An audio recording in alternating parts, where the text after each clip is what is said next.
Dear students, आप सभी का स्वागत है। स्टूडेंट्स, आप लोगों के एग्जाम को देखते हुए और कमेंट भी आप लोगों ने बहुत किया है, मैसेज भी किया, डायरेक्ट मैसेज किया, टेलीग्राम में, इंस्टा में, व्हाट्सएप में। आप लोगों का ये बात सुना जाएगा ना भाई, आप लोग इतना मैसेज करोगे, रिक्वेस्ट करोगे। सो ये बीपीएससी 101 का एग्जाम होने वाला है। राजनीतिक सिद्धांत की समझ है ना, ये आपका टाइटल है और ये आपका मोस्ट मोस्ट मोस्ट में क्वेश्चन आंसर है जो जून 26 एग्जाम के लिए और दिसंबर 25 एग्जाम के जो भी हो रहे हैं, आप दोनों के लिए बहुत ही मोस्ट इंपोर्टेंट क्वेश्चन आंसर रहेगा। तो क्वेश्चन नंबर 1 है आपका सबसे पहला क्वेश्चन, आप लोग देख सकते हैं। सबसे पहले मैं आप लोगों को क्वेश्चन ही दे दिया हूँ, ये सभी आपके क्वेश्चन है। देखिए, जो आपके रिपीटेड क्वेश्चन और आने वाले क्वेश्चन एग्जाम में है, ये सब क्वेश्चन आप देख लो, ये सभी आपका क्वेश्चन है। टोटल आपके 15 मोस्ट में क्वेश्चन आंसर मैंने लिया है जो आपके एग्जाम में आने वाले क्वेश्चन हैं। इन्हीं से क्वेश्चन आएंगे, आप लोग अच्छा प्रिपरेशन करना, वीडियो को अंत तक देखना कंप्लीट, आपको समझ में आ जाएगा।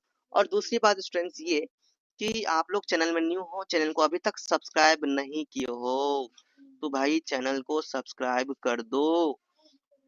और दूसरी बात, आप कहाँ से वीडियो देख रहे हो, किस सिटी से देख रहे हो, इंडिया में मेरा वीडियो कहाँ तक पहुंच गया है, तो आप लोग अपना सिटी भी मेंशन करना ताकि मुझे पता चले कि मेरा जो वीडियो है वो वहां तक पहुंच चुका है। सो स्टूडेंट्स, टाइम वेस्ट नहीं करते हुए स्टार्ट करते हैं।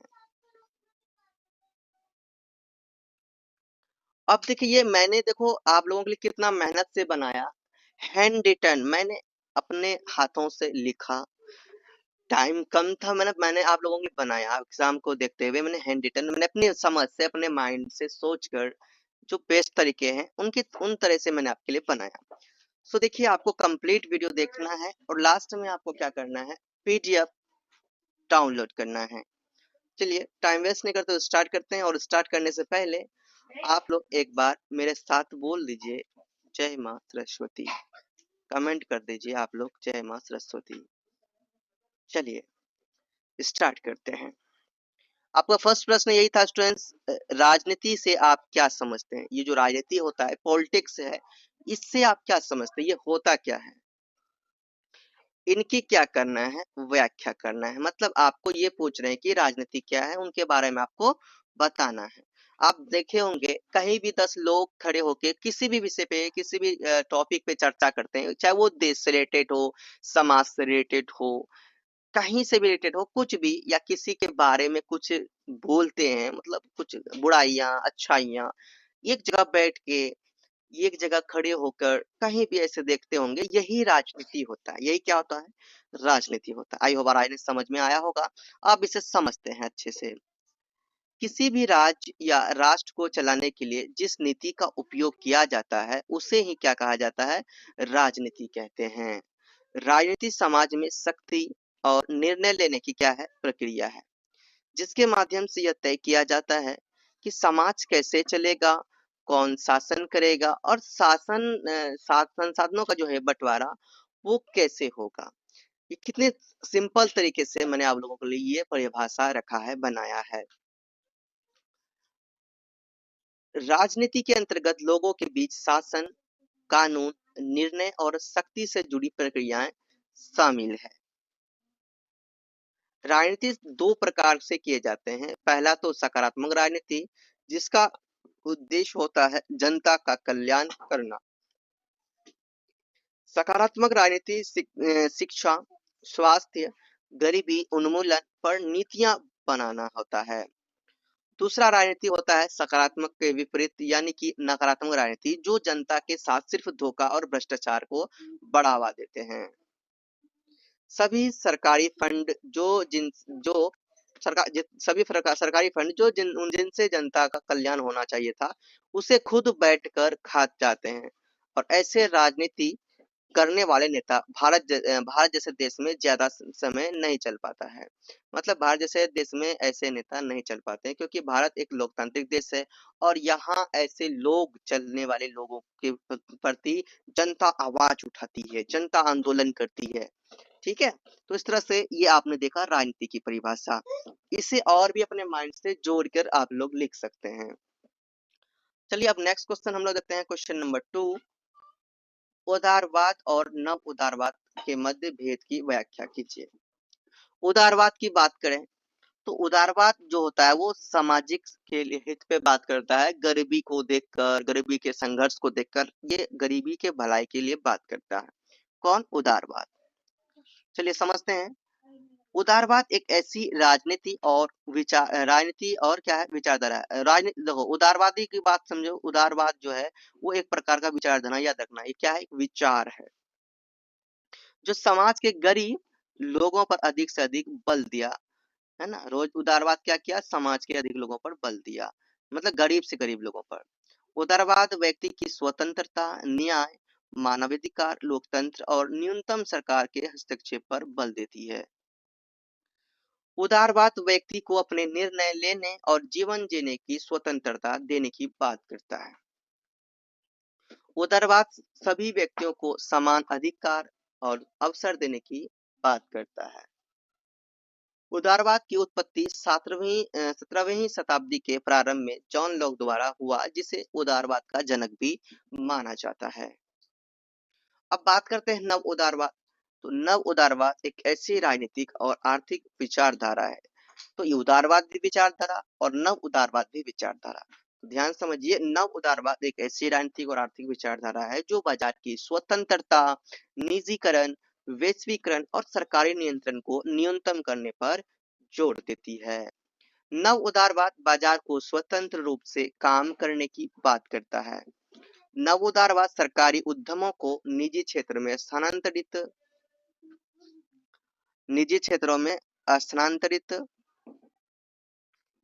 करने पर बल देता है। नव उदारवाद सरकारी नियमों और विनियमों कम करने की चाह रखता है। क्वेश्चन नंबर आपका 3 है। मैंने शॉर्ट में ही आंसर दिया आपको, लेकिन ये हिंट के लिए काफी है। इनसे हिंट लेकर आप एग्जाम में बड़े से बड़े आंसर लिख सकते हैं। क्वेश्चन नंबर 3 है, एक लोकतंत्र में प्रतिनिधित्व के सिद्धांतों की क्या कीजिए, चर्चा। लोकतंत्र का मतलब होता है जनता के द्वारा और जनता के लिए शासन। लोकतंत्र एक ऐसी शासन प्रणाली है जिसके अंतर्गत जनता स्वेच्छा से मतलब अपने इच्छा से निर्वाचन में आए हुए किसी भी उम्मीदवार को मत देकर, वोट देकर प्रतिनिधि चुन सकता है। ये जनता का पावर होता है, ये लोकतंत्र की पावर होती है। लोकतंत्र में प्रतिनिधित्व के प्रमुख सिद्धांत। पहला सिद्धांत तो लोक प्रशासन का सिद्धांत, दूसरा है निस्वार्थ प्रतिनिधित्व, तीसरा है आदेशात्मक प्रतिनिधित्व, चौथा है राजनीतिक दल आधारित प्रतिनिधित्व, पांचवा है समान प्रतिनिधित्व और छठा है उत्तरदायी प्रतिनिधित्व। तो ये आपके हिंट हुए। हिंट के माध्यम से आप इनसे बड़े से बड़े आंसर लिख सकते हैं। क्वेश्चन नंबर देखते हैं 4। राजनीतिक सिद्धांत मृत हो चुका है, चर्चा कीजिए। तो ये क्वेश्चन नंबर 4 है और ये क्वेश्चन कई बार रिपीट हुए हैं, ध्यान रखिएगा। तो राजनीतिक सिद्धांत मृत हो चुका है। राजनीतिक सिद्धांत मृत हो चुका है, यह विचार सर्वप्रथम 20वीं सदी के मध्य में ये आया। कुछ पर्यवेक्षकों ने राजनीतिक सिद्धांत का मृत्यु लेख भी लिख दिया, कुछ ने इसे पतन की बात भी बोला और कुछ ने तो इसको राजनीतिक सिद्धांत को मृत सिद्धांत घोषित कर दिया। ये ऐसा क्यों? ये जो राजनीतिक सिद्धांत मृत हो चुका है, ऐसा क्यों? क्योंकि लोग ये सोचते थे ना, कुछ बीच में ऐसा समय आया था ना जब राजनीति करके जो गरीब लोग होते थे, निसहाय लोग होते थे, जिसको मदद की जरूरत होती थी, ऐसे लोगों के साथ गद्दारी करते थे, राजनीति करके उनको बर्बाद करते थे, ठीक है। और राजनीति का सिर्फ गलत उपयोग होता था। इसीलिए कहा गया था कि राजनीतिक सिद्धांत जो है वो मृत हो चुके हैं, ठीक है। तो ये सबसे पहले 20वीं सदी में आया। आगे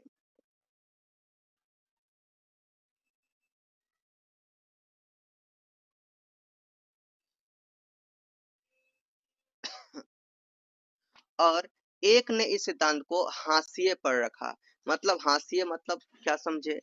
हाशिए मतलब कि भाई मजे मजाक के लिए, मनोरंजन के लिए, ठीक है, पर बताया। यह निराशाजनक दृष्टिकोण इसलिए है क्योंकि राजनीति की शास्त्रीय परंपरा अनुभवजन्य परंपरा परीक्षण के नियंत्रण से बड़े मूल्य निर्णयों से भरी हुई है। अतीत में ये राजनीतिक सिद्धांत एक ऐसा माध्यम था जिसके माध्यम से सुस्पष्ट और बुद्धिमान व्यक्ति मामलों की वास्तविक दिशा पर अपना विचार व्यक्त करते थे, और इसीलिए ये आप अपने माइंड से जोड़कर इसके बारे में बहुत सारे पॉइंट आप बना सकते हैं। क्वेश्चन नंबर आपके सामने है स्टूडेंट्स 5 नंबर। विकासवादी विकासवादी और क्रांतिकारी विकासवादी और क्रांतिकारी समाजवाद के बीच अंतर स्पष्ट कीजिए। तो सबसे पहले देखते हैं समाजवाद।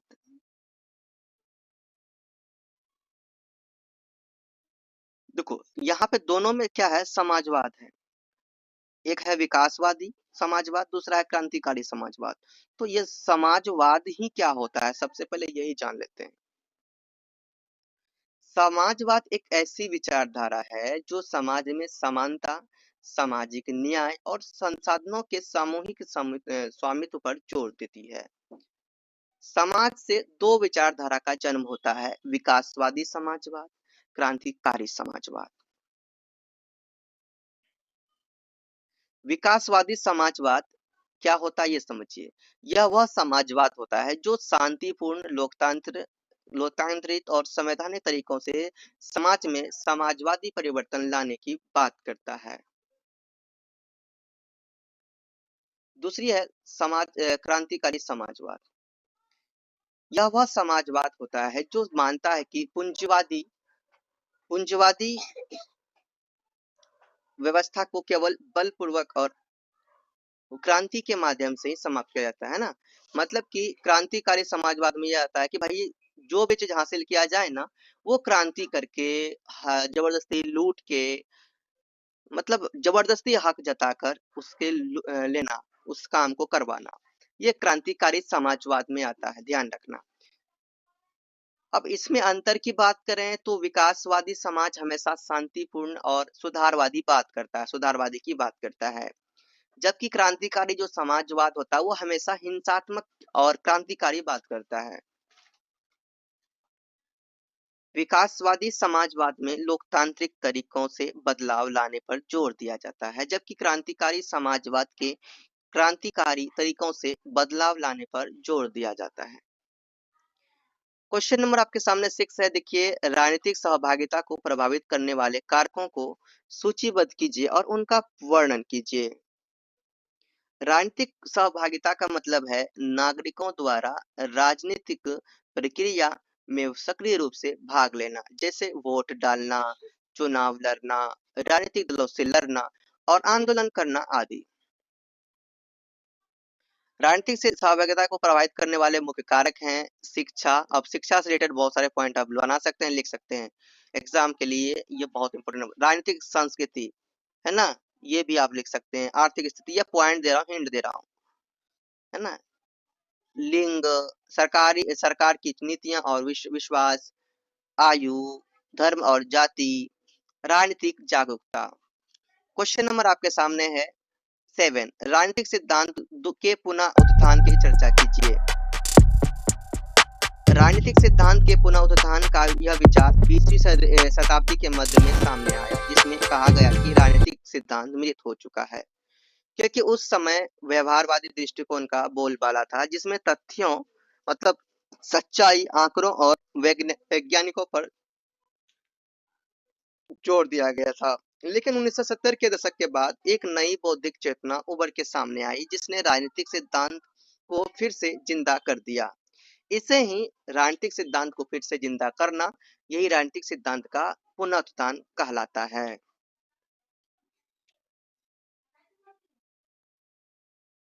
क्वेश्चन नंबर 8 है स्टूडेंट्स, राजनीतिक रूढ़िवादिता क्या है, व्याख्या कीजिए। राजनीतिक रूढ़िवादिता एक ऐसी विचारधारा है जो परंपराओं, सांस्कृतिक मूल्यों और स्थापित समाज व्यवस्था को बनाए रखने में बल देती है। यह विचारधारा क्रांतिकारी परिवर्तन का विरोध करती है। रूढ़िवादी मानते हैं कि परंपराएं समय की कसौटी पर उतरे विचार और व्यवहार होते हैं, इसलिए उन्हें बदलना नहीं चाहिए। यह कहता है कि समाज में व्यवस्था बनी रहनी चाहिए, अचानक या हिंसात्मक बदलाव से अराजकता फैल सकती है। रूढ़िवादी सोचती है कि ये क्रांति से समाज अस्थिर होता है, इसलिए बदलाव अगर हो भी तो धीरे और सावधानी पूर्वक होना चाहिए। क्वेश्चन नंबर 19 है 9 है, पर्यावरणीय नारीवाद पर एक विचार लिखिए, एक लेख लिखिए। ये पर्यावरणीय नारीवाद क्या है, इसके बारे में बताना है। तो समझिए, पर्यावरणीय नारीवाद एक ऐसा सामाजिक और दार्शनिक आंदोलन है जो स्त्रियों और प्रकृति दोनों के शोषण के बीच संबंध को उजागर करता है। इस विचारधारा का मानना है कि जिस प्रकार स्त्रियों पर पितृसत्तात्मक समाज ने अत्याचार किए, मतलब कि पुरुष प्रधान समाज, यानी कि मर्द लोगों का ही बोलबाला, स्त्रियों स्त्रियों को कोई छूट नहीं देना, स्त्रियों स्त्रियों को घर के अंदर कैद रखना, मतलब घर के अंदर तक ही रखना, उसको जिस तरह से आम जो लोग होते हैं, पुरुष लोग होते हैं, जो जो चाहे जहाँ चाहे जा सकते थे, जो चाहे वो कर सकते हैं, इनको बोलने का करने का कोई भी अधिकार नहीं, सिर्फ घर तक रखने का, सीमित रखने का। तो यही है नारीवादी अत्याचार, है ना। तो ये पितृसत्तात्मक समाज ने अत्याचार की किस पे, नारी पे, उसी समाज प्रकृति को भी हम लोग दोहन किया गया है। पर्यावरणीय नारीवाद केवल एक विचार नहीं बल्कि एक जीवन दृष्टिकोण है जो संतुलन, संवेदनशीलता और सहयोग को बढ़ावा देता है। यह मानता है कि प्रकृति और नारी एक दूसरे का पूरक है, और, और जब तक इन दोनों को समान अधिकार और सम्मान नहीं मिलेगा तब तक कोई भी समाज सच्चे अर्थों में विकसित नहीं हो सकता है। क्वेश्चन नंबर आपके सामने स्टूडेंट है 10, भारत की संसद में विधायिका की प्रक्रिया की चर्चा कीजिए। भारत एक लोकतांत्रिक गणराज्य है जहां संसद की विधायी शक्ति प्राप्त है। संसद के दो सदन होते हैं, लोकसभा, पहला सदन होता है लोकसभा, जिसे निचला सदन भी कहा जाता है। दूसरा होता है राज्यसभा। पहला लोकसभा, दूसरा होता है राज्यसभा, जिसे राज्यसभा वो होते हैं जिसे ऊपरी सदन भी कहा जाता है। संसद का मुख्य कार्य नए कानून बनाना, पुराने कानूनों में संशोधन करना और उन्हें निरंतर पूरे या फिर निरस्त करना। यह प्रक्रिया कई चरणों से होकर गुजरती है, जिसे विधायिका की प्रक्रिया कहा जाता है।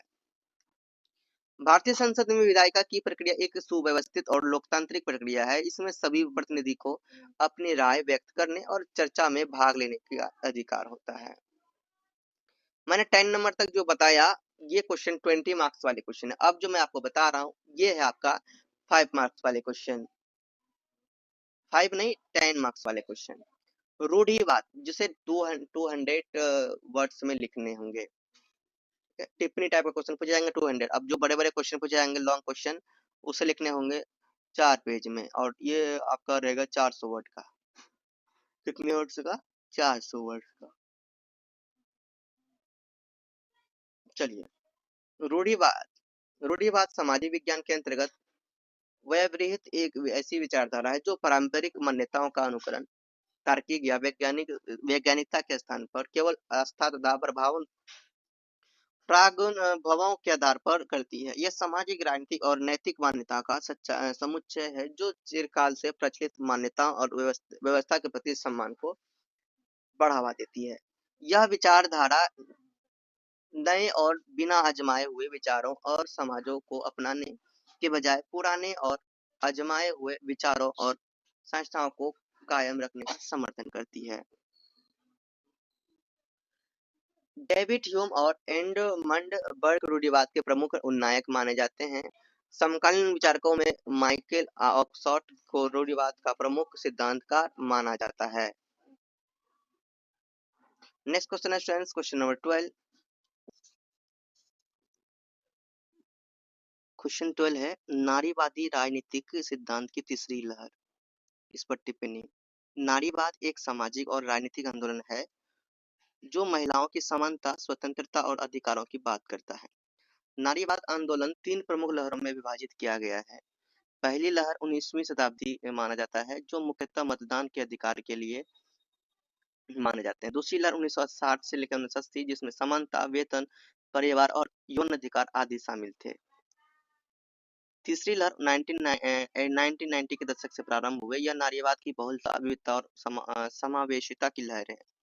नारीवादी से राजनीतिक सिद्धांत की तीसरी लहर एक बहुआयामी, समावेशी और विविधता आधारित आंदोलन है। यह केवल लैंगिक समानता की बात नहीं करती, बल्कि पहचान, अनुभव और सामाजिक न्याय के गहरे मुद्दों को सामने लाती है। इस लहर ने नारीवाद को एक वैश्विक और उदार समकालीन दृष्टिकोण प्रदान किया। क्वेश्चन नंबर 13 और मोस्ट इम्पोर्टेंट क्वेश्चन है, अलगाव का सिद्धांत। अलगाव का अर्थ होता है किसी चीज के अलग हो जाने का, जुड़ाव की कमी होना, मतलब किसी चीज का एक दूसरे से अलग हो जाना। मार्क्सवाद के अनुसार पूंजीवाद में मजदूर केवल एक उत्पादन उपकरण बन जाता है, वह अपने ही श्रम के परिणाम से खुद को जुड़ा नहीं पाता। अलगाव का सिद्धांत समाजशास्त्र और राजनीतिक विचारधारा में एक महत्वपूर्ण सिद्धांत है, जिसकी व्याख्या विशेष रूप से कार्ल मार्क्स ने की थी। यह सिद्धांत बताता है कि पूंजीवादी व्यवस्था में श्रमिक यानी मजदूर अपने काम, उत्पाद और समाज और स्वयं से कैसे अलग थलग या अलगाव हो जाता है। अलगाव का सिद्धांत यह दिखाता है कि कैसे आधुनिक पूंजीवाद व्यवस्था में मानव श्रम अमानवीय हो जाता है, और कार्ल मार्क्स के अनुसार जब तक उत्पादन के साधनों पर लोगों का सामूहिक अधिकार नहीं होगा, तब तक यह अलगाव बना रहेगा। इस सिद्धांत ने समाज, राजनीति और अर्थशास्त्र को समझने का एक नया दृष्टिकोण दिया। क्वेश्चन नंबर 14 है स्टूडेंट, मोस्ट इम्पोर्टेंट क्वेश्चन, कल्याणवाद। कल्याणवाद एक ऐसी राजनीतिक व सामाजिक विचारधारा है जो यह मानती है कि राज्य का मुख्य उद्देश्य नागरिकों का सामाजिक, आर्थिक व नैतिक कल्याण सुनिश्चित करना है। यह विचारधारा कहती है कि केवल कानून और व्यवस्था बनाए रखना ही राज्य का कार्य नहीं है, बल्कि गरीबी, बेरोजगारी, अशिक्षा, बीमारी और समानता आदि को दूर करना भी राज्य की जिम्मेदारी है। कल्याणवाद आधुनिक राज्य की आत्मा है, जो राज्य को एक निष्क्रिय प्रहरी नहीं, बल्कि एक सक्रिय सेवक और संरक्षण के रूप में प्रस्तुत करता है। यह सिद्धांत समाज में समानता, न्याय और गरिमा को बढ़ावा देता है, जिससे एक सशक्त और समतामूलक समाज का निर्माण संभव होता है। क्वेश्चन नंबर 15 और लास्ट क्वेश्चन है, वैज्ञानिक समाजवाद। वैज्ञानिक समाजवाद एक ऐसी समाजवादी विचारधारा है जिसकी नींव कार्ल मार्क्स और फ्रेडरिक एंगल्स ने रखी थी। यह समाजवाद की वह धारा है जो इतिहास, समाज, अर्थव्यवस्था और राजनीति का वैज्ञानिक विश्लेषण करके सामाजिक परिवर्तन की रूपरेखा प्रस्तुत करती है। इसे मार्क्सवाद भी कहा जाता है। वैज्ञानिक समाजवाद केवल एक सपना नहीं, बल्कि विज्ञान समाज को बदलने की यथार्थवादी और वैज्ञानिक योजना है। यह विचारधारा समाज के गंभीर आर्थिक और सामाजिक शोषण को खत्म करने की दिशा में ठोस दृष्टिकोण देती है। आज भी इसके सिद्धांतों का प्रभाव कई देशों की राजनीति, आंदोलनों और नीतियों में देखा जा सकता है। इस तरह से आपका जो कि 15 मोस्ट क्वेश्चन आंसर मैंने करवा दिया। आपके एग्जाम के लिए बहुत ही इंपॉर्टेंट क्वेश्चन थे और आप एग्जाम के लिए अच्छे से प्रिपेयर हो गए अगर इनको कर लिए तो। आप एग्जाम का प्रिपरेशन कीजिए, एग्जाम बहुत अच्छा जाएगा और good luck for the exam, do the best. और ये पीडीएफ आप टेलीग्राम से डाउनलोड कर लीजिए, जिसमें पासवर्ड लगा होगा। पासवर्ड आपको केवल इंस्टा में ही मिलेंगे। स्टूडेंट्स, आज की वीडियो नेक्स्ट में आगे बढ़ेंगे। चैनल प्रेम से रहो, प्रेम से पढ़ो, प्रेम से बोलो।